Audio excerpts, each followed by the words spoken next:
Bom dia! Ao longo dessa semana estarei tratando sobre um tema que é sobre o microempreendedor individual, o MEI. Hoje, no Sistema Previdenciário Nacional, nós temos basicamente três tipos de contribuinte. O contribuinte individual, que é aquele que é obrigado a pagar porque ele está registrado em algum local e de lá automaticamente esse valor é descontado na sua folha de pagamento. Temos o contribuinte, que é o facultativo, aquele que resolve, por exemplo, iniciativa própria. Poxa, eu tenho que ter alguma garantia, então vou pagar o meu INSS. Esse contribuinte facultativo, ele ainda existe uma opção. Ele pode pagar 20% sobre o atual salário mínimo, ou ele pode chegar no INSS e dizer: eu quero pagar e quando me aposentar quero receber apenas um salário mínimo. Quando ele faz por essa opção, reduz-se mais ainda o valor, ele vai pagar na faixa de 10 a 11%, quer dizer, caindo mais 9, 10% do valor que ele já iria pagar sobre um salário mínimo. E ele sabe que ele vai se aposentar com um salário mínimo. E existe o contribuinte do bem, o microempresário individual, que ele paga sabendo que vai receber apenas um salário mínimo. E tem os mesmos direitos do que o facultativo, do que o individual. A lei é igual para todos. Na teoria, a lei é igual para todos.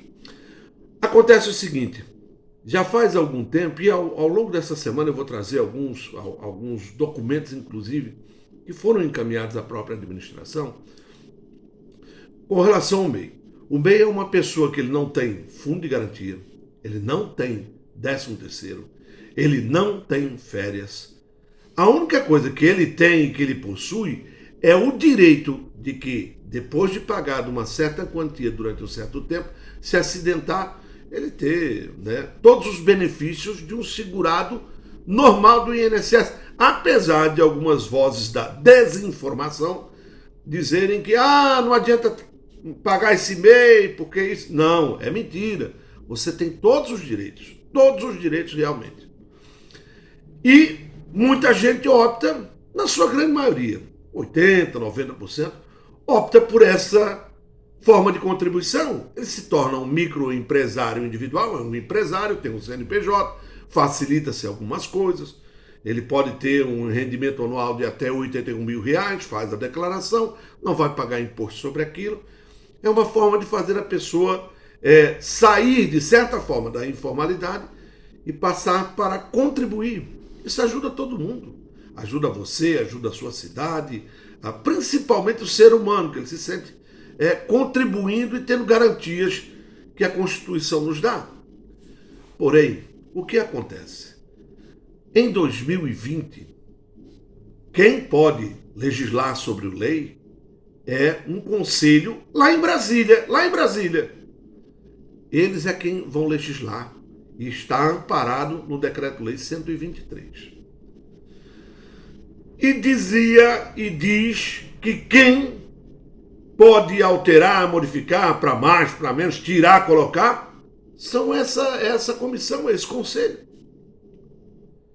E o que acontece? Muitos municípios, em 2020 saiu uma nova resolução, conselho, e aquilo é para ser automático para todos.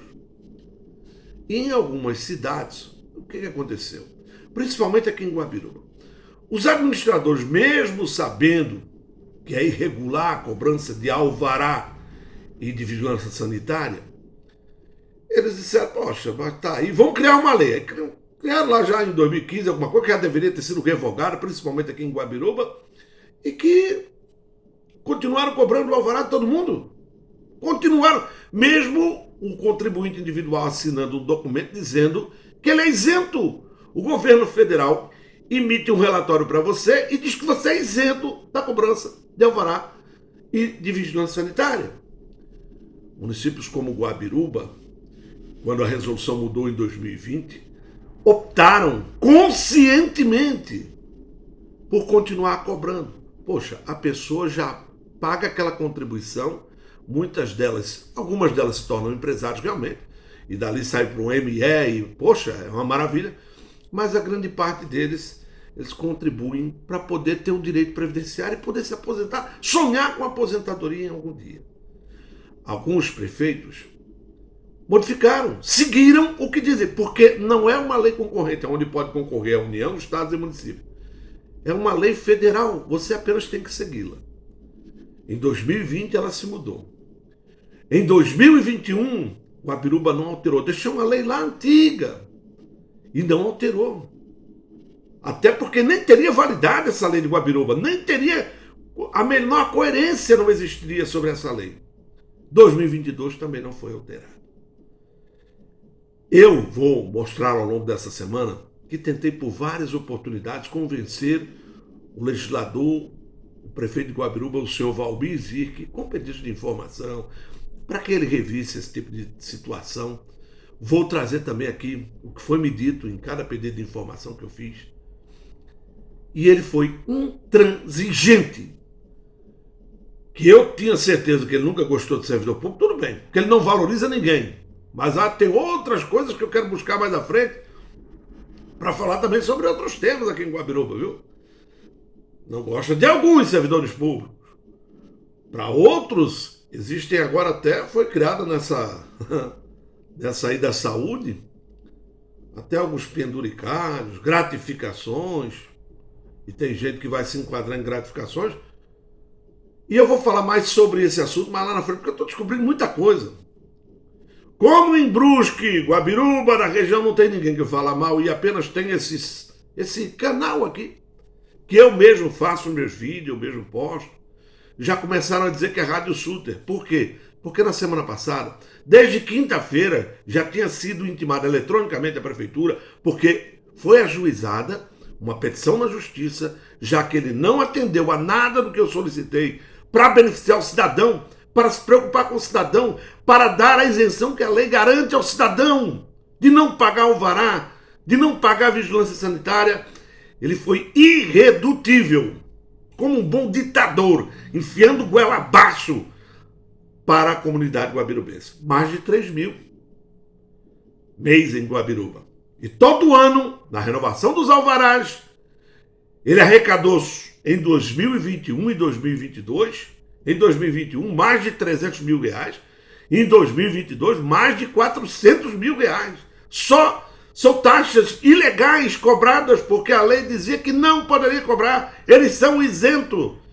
Mas o senhor prefeito Valmir Zirk, ele não se sensibilizou. E ele disse, continuem cobrando. Inclusive, fez uma outra lei quando viu que a coisa está ficando meio complicada, colocou uma outra lei que eu também vou falar com ela mais detalhadamente durante essa semana, intitulando o que diz no CTN, no Código Tributário Nacional, no artigo 76, poder de polícia para poder penalizar o MEI. Ele ia fazer-se cobrar do mesmo jeito, mesmo isentando algumas áreas que o microempreendedor atuava, ele iria cobrar pelo poder de polícia. E agora, na semana passada, ele já foi intimado à administração, eles têm absoluta certeza disso, que essa cobrança vai ser extirpada, mas espero eu, sinceramente, que a justiça possa ir até mais fundo e questioná-lo dentro do seu direito, o porquê que ele continuou, o prefeito Valmir Zirk, com essa atitude. Porque ele continuou cobrando dos mais pobres, dos mais atingidos, que se tornam MEI para poderem ter uma segurança previdenciária. E não foi falta também de denúncia ao Ministério Público, que eu o fiz. Mas, como o Ministério Público disse que eu fosse procurar a justiça, foi procurado a justiça, tem uma liminar, uma tutela de urgência para que seja suspensa essa cobrança do alvará até que se defina o mérito do processo. E se você quiser ficar bem informado, saber, não as notícias boas, que toda hora, que todo mundo, a imprensa não fala absolutamente sobre nada. Guabiruba é uma perfeição, mas não é. Se você quiser saber da coisa realmente, como está acontecendo, e muitos outros temas eu vou abordar aqui, que a cada dia que a gente faz uma coisa que as pessoas sentem a credibilidade e veem que essa pessoa está falando para defender o próximo, não assim. Não é o individual, é o coletivo. essas pessoas trazem informações e eu já tenho muitas outras informações. Mesmo essa administração cerceando realmente o direito das pessoas que curtem, que acompanham os vídeos, essas pessoas também me trazem informações. Estou apurando. E outras denúncias e outros fatos devem ser lançados aqui. Quer ficar bem informado? Quer saber o que acontece realmente? Fica aqui com a gente. Fica aqui. E eu vou voltar essa semana a falar mais sobre o microempresário individual. Espero que você tenha gostado, compartilhe. E se você quiser saber, inclusive, as pessoas que me perguntam ali como é que funciona, funciona assim. Você me ajuda e eu tento ajudar você. Obrigado, bom dia, compartilhe Facebook, Instagram e YouTube. Estamos aqui. Bom dia e até a próxima.